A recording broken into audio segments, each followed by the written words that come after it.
ഷിരൂരിൽ മണ്ണിടിച്ചിലിൽ കാണാതായ അർജുനായുള്ള തെരച്ചിൽ കർണാടക സർക്കാർ അലംഭാവം കാണിക്കുകയാണെന്ന് അർജുന്റെ സഹോദരി ഭർത്താവ് പ്രതിഷേധവുമായി ഷിരൂരിലേക്ക് പോകുമെന്ന് കുടുംബം ജനം ടിവിയോട് പ്രതികരിച്ചു. തീർച്ചയായിട്ടും അലംഭാവം തന്നെയാണ് ഉണ്ടായിരിക്കുന്നത്. ഇനിയും ഈ അലംഭാവമാണ് തുടരുന്നെങ്കിൽ ഞങ്ങൾ ഫുൾ ഫാമിലി ആയിട്ട് അവിടെ പോകാനുള്ള എല്ലാ കാര്യങ്ങളും ഞങ്ങൾ ചെയ്യുന്നുണ്ട്. 2 ദിവസം കൊണ്ട് അവിടെ പോകും, ഫുൾ ഫാമിലി അങ്ങ് പോകും.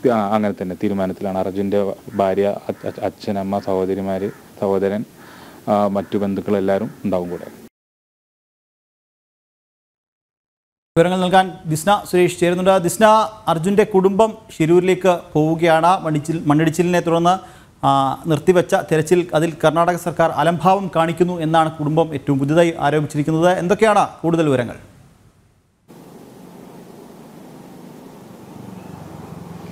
നിഖിൽ, ഷിരൂരിൽ കാണാതായ അർജുന് വേണ്ടിയുള്ള തിരച്ചിലിൽ അലംഭാവം തുടരുന്നു എന്ന് തന്നെയാണ് കുടുംബം വ്യക്തമാക്കിയിട്ടുള്ളത്. പ്രത്യേകിച്ച് സഹോദരി ഭർത്താവ് ജിതിനാണ് അല്പം മുൻപ് ജനം ടിവിയോട് പ്രതികരിച്ചത്. അതിൽ അദ്ദേഹം വ്യക്തമായി പറയുന്നുണ്ട്, 4 ദിവസത്തേക്ക് താൽക്കാലികമായാണ് തിരച്ചിൽ അവസാനിപ്പിക്കുന്നു എന്നാണ് അധികൃതർ പറഞ്ഞത്. അതിനുശേഷം തിരച്ചിൽ പൂർണ്ണമായും എല്ലാ സജ്ജീകരണങ്ങളോടും കൂടി തുടങ്ങുമെന്ന ഉറപ്പ് തന്നതുകൊണ്ട് മാത്രമാണ് തങ്ങൾ ഷിരൂരിൽ നിന്ന് കോഴിക്കോടേക്ക് മടങ്ങിയത്. എന്നാൽ അതിനുശേഷം യാതൊരു തരത്തിലുള്ള നടപടിയും ഉണ്ടായിട്ടില്ല എന്ന് തന്നെയാണ് ഈ കുടുംബം വ്യക്തമാക്കുന്നത്. ഇത്തരത്തിൽ ഈ അലംഭാവം തുടരുകയാണെങ്കിൽ 2 ദിവസത്തിനകം കോഴിക്കോട് നിന്ന് കുടുംബാംഗങ്ങൾ എല്ലാവരും കൂടി ഷിരൂരിൽ പോയി പ്രതിഷേധിക്കും എന്ന് തന്നെയാണ് സഹോദരി ഭർത്താവ് ജിതിൻ ഇപ്പോൾ വ്യക്തമാക്കിയിരിക്കുന്നത്.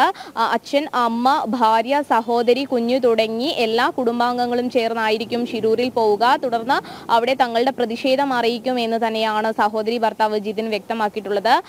ഈ അന്വേഷണത്തിന്റെ തുടക്കത്തിൽ തന്നെ ഇവർ കർണാടക സർക്കാർ അലംഭാവം കാണിക്കുന്നു എന്ന ആരോപണം ഉന്നയിച്ചിരുന്നു. തുടർന്ന് കേന്ദ്രത്തിന്റെ ഇടപെടലൊക്കെ കൊണ്ട് വലിയ രീതിയിലുള്ള തിരച്ചിൽ നടക്കുന്ന ഒരു സാഹചര്യം ഉണ്ടായിരുന്നു. പിന്നീട് 4 ദിവസത്തേക്കാണ് താൽക്കാലികമായി തിരച്ചിൽ അവസാനിപ്പിക്കുന്നു എന്ന് അറിയാൻ സാധിച്ചതെന്നും പിന്നീട് തിരച്ചിൽ പുനരാരംഭിച്ചിട്ടില്ല എന്നത് വളരെ ദുഃഖകരമാണെന്നും ജിതിൻ വ്യക്തമാക്കിയിട്ടുണ്ട്. നിഖിൽ, കൂടാതെ തന്നെ നമുക്ക് ഇപ്പോൾ ലഭ്യമാകുന്ന വിവരം അനുസരിച്ച് പുഴയിൽ അടിയൊഴുക്കുണ്ട് എന്നാണ് പറയുന്നത്. അതുകൊണ്ട് തന്നെ മറ്റ് സംവിധാനങ്ങളൊന്നും തന്നെ ഉപയോഗിച്ച് തിരച്ചിൽ നടത്താൻ കഴിയില്ല എന്നതാണ് അവിടുത്തെ ഭരണകൂടങ്ങൾ അറിയിച്ചിട്ടുള്ളതെന്നും സഹോദരി ഭർത്താവ് ജിതിൻ വ്യക്തമാക്കി. പക്ഷേ ജിതിൻ പറയുന്ന മറ്റൊരു കാര്യം എന്ന് പറയുന്നത് അവിടുത്തെ ജില്ലാ കളക്ടറും ഇവിടെ നിന്ന് പോയ അധികാരികളും പറയുന്ന കാര്യങ്ങളിൽ വലിയൊരു വൈരുദ്ധ്യമുണ്ടെന്നും ജിതിൻ പറയുന്നു.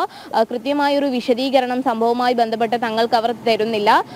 പൂർണ്ണമായ തിരച്ചിൽ നടത്തുമെന്ന ഉറപ്പ് പോലും തങ്ങൾക്ക് തരുന്നില്ല എന്ന് തന്നെയാണ് ജിതിൻ ഇപ്പോൾ വ്യക്തമാക്കിയിരിക്കുന്നത്. ഇന്ന് രാത്രിയോടുകൂടി ജിതിൻ ഷിരൂരിലേക്ക് തിരിക്കുമെന്ന് തന്നെയാണ് നമുക്ക് അറിയാൻ സാധിച്ചിട്ടുള്ളത്. തുടർന്ന് നാളെ യോഗമുണ്ട് എന്നാണ് അറിയാൻ സാധിച്ചിട്ടുള്ളത്. ഈ യോഗത്തിന് ശേഷം എന്താണ് തീരുമാനം എന്ന് അറിഞ്ഞതിന് ശേഷമായിരിക്കും ഈ കുടുംബവുമായി ഈ ഷിരൂരിലേക്ക് ഇത്തരത്തിലുള്ള ഒരു പ്രതിഷേധത്തിലേക്ക് കടക്കുക എന്നാണ് നമുക്ക് അറിയാൻ സാധിച്ചിട്ടുള്ളത്. എന്തായാലും അർജുന് വേണ്ടിയുള്ള രക്ഷാദൗത്യത്തിൽ വലിയൊരു അലംഭാവം തന്നെയാണ് കർണാടക സർക്കാർ കാണിക്കുന്നത് എന്ന് തന്നെയാണ് കുടുംബം ഇപ്പോൾ നമ്മോട് പ്രതികരിച്ചിട്ടുള്ളത്. ഇനി വലിയൊരു രീതിയിലുള്ള പ്രതിഷേധത്തിലേക്ക് അവർ കടക്കുകയാണ്.